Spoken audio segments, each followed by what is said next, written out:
আবার শুনছি নতুন করে ৭,০০০ কোটি টাকার ঋণ নেবে ওই ১০০ দিনের কাজের টাকা মেটানোর জন্য। আচ্ছা, এতদিন যদি আপনি নিজে মেটাতেই পারতেন তাহলে ২.৫ বছর ধরে নষ্ট করলেন কেন সময়টা? এখন কি ভোটের মুখের আপনাদের রাজনৈতিক কৌশল? অবস্থান করলেন, ধর্ণা করলেন, প্রধানমন্ত্রীর সঙ্গে দেখা করলেন, তাহলে তো এইটুকু প্রমাণিত যে আপনাদের কাছে টাকাটা আছে।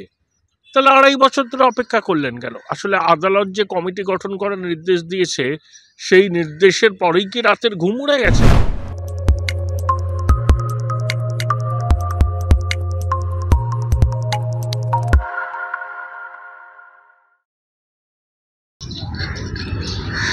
একশো দিনের কাজের বকেয়া মিটিয়ে দিচ্ছে রাজ্য। ঠিক সেই সময় বিজেপির রাজ্য সভাপতি সুকান্ত মজুমদার ক্যাগ রিপোর্ট তুলে ধরে ভয়ঙ্কর অভিযোগ তুলেছেন।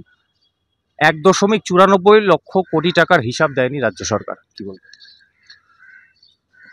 প্রথম কথা, ক্যাগের যে রিপোর্ট প্রকাশিত হয়েছে ১,৯৪,০০০ কোটি টাকার হিসাব রাজ্য সরকার দেয়নি। রাজ্য সরকার ধামাচাপা দিতে চাইছে সত্যটা। তারা ইউটিলাইজেশন সার্টিফিকেট পাঠিয়েছে বলছে, দাবি করছে, কেন্দ্র বলছে পাঠায়নি। তাহলে রাজ্য সরকারের উচিত যে পাবলিক ডোমেনে বিষয়টাকে খোলসা করা।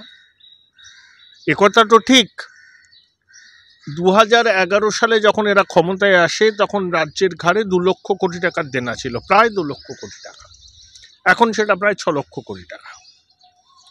এবং এ খাতের টাকা অন্য খাতে এইভাবে ব্যবহার রাজ্য সরকার দীর্ঘদিন ধরে করছে। আবার শুনছি নতুন করে ৭,০০০ কোটি টাকার ঋণ নেবে ওই ১০০ দিনের কাজের টাকা মেটানোর জন্য। আচ্ছা, এতদিন যদি আপনি নিজে মেটাতেই পারতেন তাহলে ২.৫ বছর ধরে নষ্ট করলেন কেন সময়টা? এখন কি ভোটের মুখের আপনাদের রাজনৈতিক কৌশল?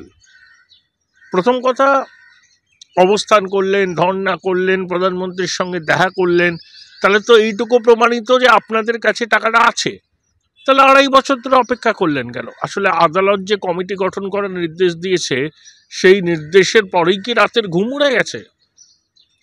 ক্যাগের প্রতিনিধি, অ্যাকাউন্টেন্ট জেনারেলের প্রতিনিধি, কেন্দ্রের প্রতিনিধি, রাজ্যের প্রতিনিধি এবং আদালত, প্রধান বিচারপতির বেঞ্চ বলেছে যে ২০২২ সালের মার্চে অবধি যে টাকা বকেয়া রয়েছে রাজ্য সরকার মিটিয়ে দিক, তারপরে অ্যাকাউন্ট সমস্ত কিছু ভেরিফিকেশন করে যা হবে সেন্ট্রাল গভর্নমেন্ট সেটাকে রিএম্বার্স করে দেবে। এটা আদালতে বলা আছে কিন্তু।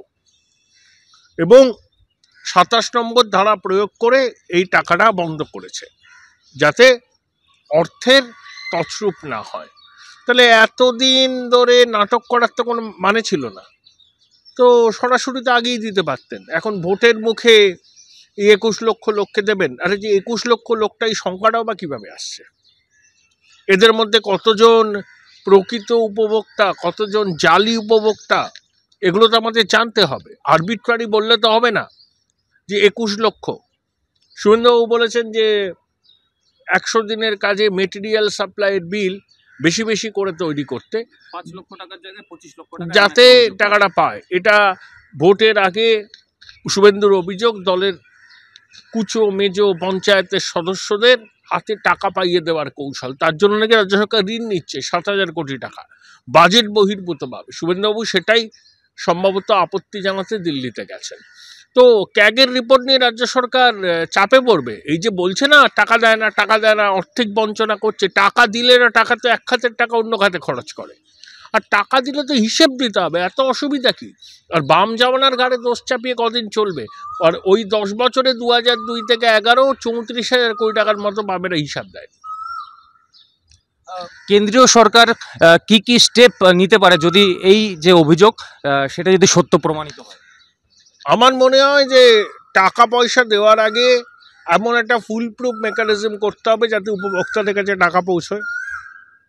নিয়ম কি আছে? নিয়ম আছে, ধরুন ১০০ দিনের কাজের উপভোক্তা, তিনি কে, তার অ্যাকাউন্টের ডিটেলস থাকবে এবং এই উপভোক্তারা ১০০ দিনের কাজ করেছেন, মজুরি পাচ্ছেন, এটা গ্রাম সভায় অ্যানাউন্স করতে হবে।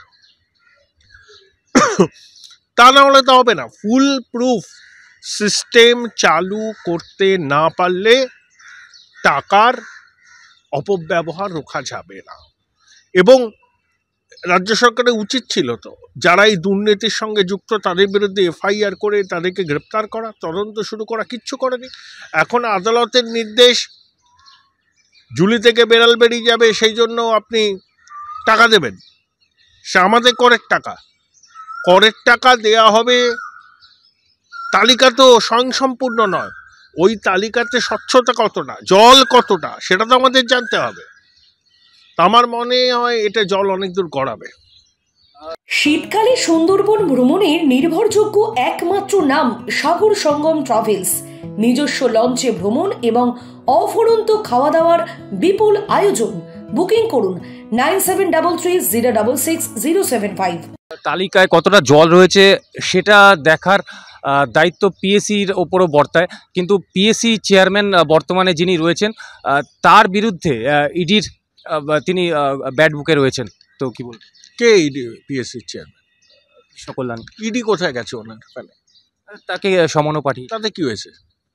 তা আয়কর দপ্তর গেছিল, সমস্যা নেই তো। উনি তো পিএসসি চেয়ারম্যান, ওনাকে দেখতে হবে, ওনাকে দেখতে হবে।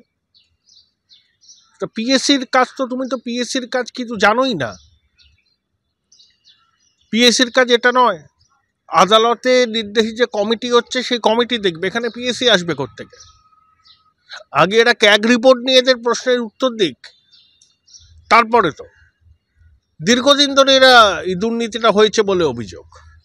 আর পিএসসির কাজকর্ম সম্পর্কে যদি কোনো প্রশ্ন থাকে তাহলে বিরোধী দল যেখানে জানাবার সেখানে জানাক। স্যার, পুরনো ঋণ শোধ করা হচ্ছে নতুন ঋণ নিয়ে, এরকম একটা মারাত্মক অভিযোগ রয়েছে এই ক্যাগ রিপোর্টে। এ বিষয়ে এটা সত্যি কতটা মারাত্মক? ঋণের বোঝা তো বাড়ছে। একটা ছেলে জন্মারে বোধহয় এখন কত টাকার বোঝা নিয়ে জন্মায় একটা শিশু, জানি না, 50,000-এর উপরে। তাই ঋণ তার সুদ এবং আসল শোধ করতেই প্রচুর টাকা লাগে, পরিকল্পনা খাতে ব্যয় বরাদ্দ কমে, এবং সেটা শোধ করতে গেলে আবার ঋণ নিতে হয়। এই ঋণের জালে জড়িয়ে পড়ছে। এর থেকে মুক্তির উপায় কি আমি জানি না। সিএজি থেকে শুরু করে বিএসএফ, ইডি, সিবিআই, জুডিশিয়াল প্রত্যেকটা বডিকে একেবারে ধরে ধরে আক্রমণ করা হচ্ছে তৃণমূলের পক্ষ থেকে। সে রাজনৈতিকভাবে করতেই পারে, মানুষের জবাব দেবে। উনি সংবিধান হাতে শপথ নিয়েছেন, মাননীয় মুখ্যমন্ত্রী। সাংবিধানিক প্রতিষ্ঠাকে তিনি যদি আক্রমণ করেন সেটা খুব দুর্ভাগ্যজনক। আশা করি মুখ্যমন্ত্রীর বিলম্বিত বোধোদয় হবে, আর যদি সেই বোধোদয় না হয় পশ্চিমবঙ্গের মানুষ ওনাকে ঠিক রাজনৈতিক শিক্ষাটা দিয়ে দেবেন সামনের লোকসভা নির্বাচনে। কিন্তু দার্জিলিংয়ে চা বাগান ঘেরা কমলালেবুর গ্রাম সৌরিনীতে এবং দাওয়াই পানিতে ঘরে বসেই কাঞ্চনজঙ্ঘার দৃশ্য উপভোগ করতে আড্ডাহাট হোমস্টে বুক করুন 9836499678 নম্বরে। শিক্ষা কি দেবেন ভোটের আগে? আমি একটা ভিডিও দেখাচ্ছি আপনাকে। গতকাল তৃণমূলের রাজ্য সাধারণ সম্পাদক তিনি ধর্ণা মঞ্চ থেকে কিছু বক্তৃতা করেছেন।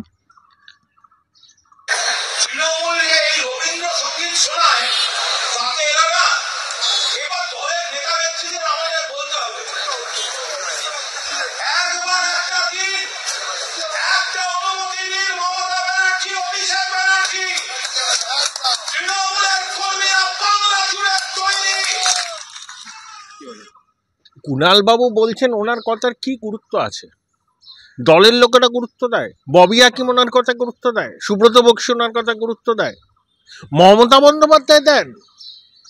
উনি যে বলেছিলেন 8-9 বছর আগে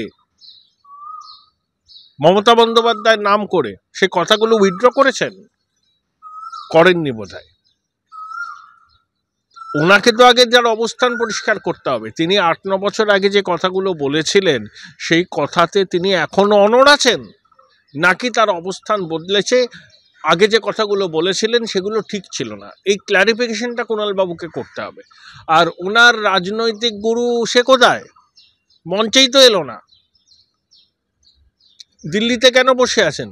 সংসদে যাওয়ার কথা বলার ওনার ট্র্যাক রেকর্ড খুব উজ্জ্বল নয়। ওনার পিসিমণি এখানে অবস্থান বিক্ষোভ করছেন, উনি দিল্লিতে বসে আছেন গোসাগরে খিল দিয়ে, আর ওনার ঘনিষ্ঠ মুখপাত্র বাজার গরম করছেন। এবার নির্বাচন অভূতপূর্ব নিরাপত্তার মোড়কে হবে, 8 দফায় হবে। প্রয়োজনে আমি জানি না, কারণ এরিয়া ডমিনেন্স থেকে শুরু করে কেন্দ্রীয় বাহিনীর অভূতপূর্ব মোতায়েন হবে।